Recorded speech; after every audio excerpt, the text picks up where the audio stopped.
Ingat, kekayaan bukan berarti mobil, bukan berarti harta, bukan berarti perhiasan.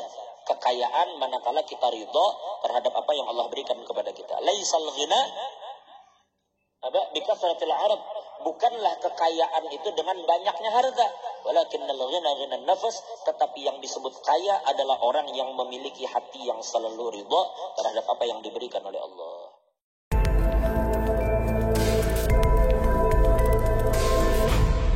Seandainya manusia itu, jar Nabi, memiliki dua wadi. Dua wadi itu dua lembah. Lembah.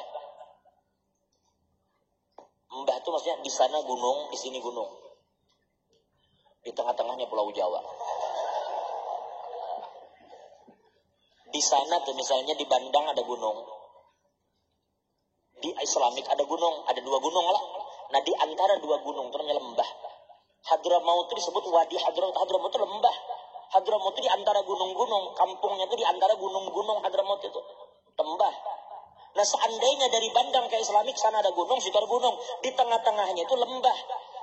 Ini emas, ini harta, bukan seperti selembah penuh lembah itu dengan harta. Nih dari Bandang sampai ke Islamik itu penuh emas saja. Dalam lembahnya, dalam jurangnya penuh dengan emas kayak banyak kan. Dan ujar Nabi, wadian ada dua lembah itu bukan cuma satu, dua lembah penuh dengan harta dunia. Apa ujar Nabi? La batagha salisa, niscaya manusia itu akan berpikir bagaimana aku diisi lembah yang ketiga.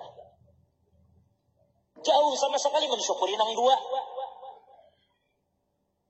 Nang ketiga dipikirkannya. Apa ujar Nabi? Wala yamla'u fahu illa turab. Dalam riwayat wala yamla'u jawfahu illa turab. Akhirnya ujar Nabi, tidak ada sesuatu yang akan menyumpal mulutnya kecuali tanah. Ujung-ujungnya sebanyak apapun hartanya, ujung-ujungnya muntungnya karena tersumpal dengan tanah. Bukan emas, bukan batu bara, bukan minyak. Tetapi tanah yang akan menyumpal mulut mereka. Bukan mencari hartanya yang disalahkan, tetapi keserakahan di dalam mencari harta itu yang berbahaya. Kalau sudah serakah itu timbul, lalu yang haram pun menjadi halal di dalam pandangannya. Na'udzubillah min dzalik. Makanya ujar Nabi sudah itu ta'isa abdud dinar. Celakalah hamba-hamba harta itu.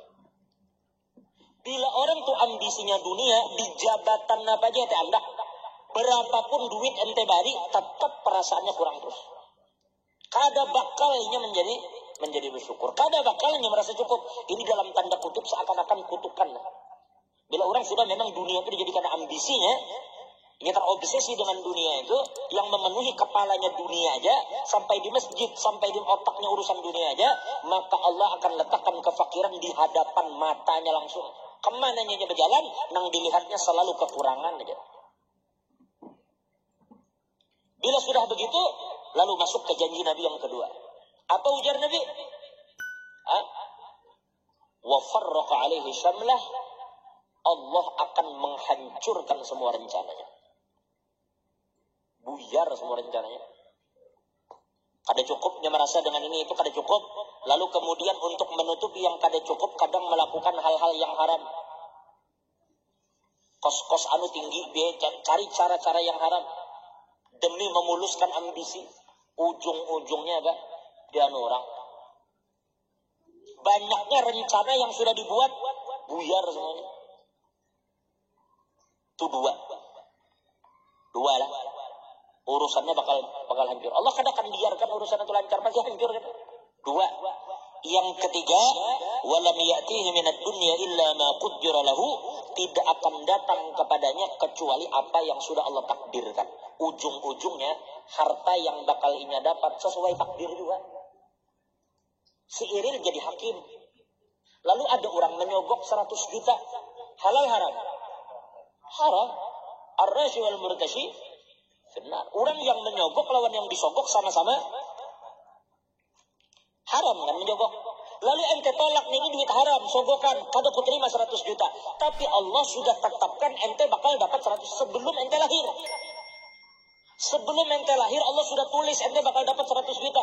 Ente tolak yang haram, yang halal bakal datang, percaya.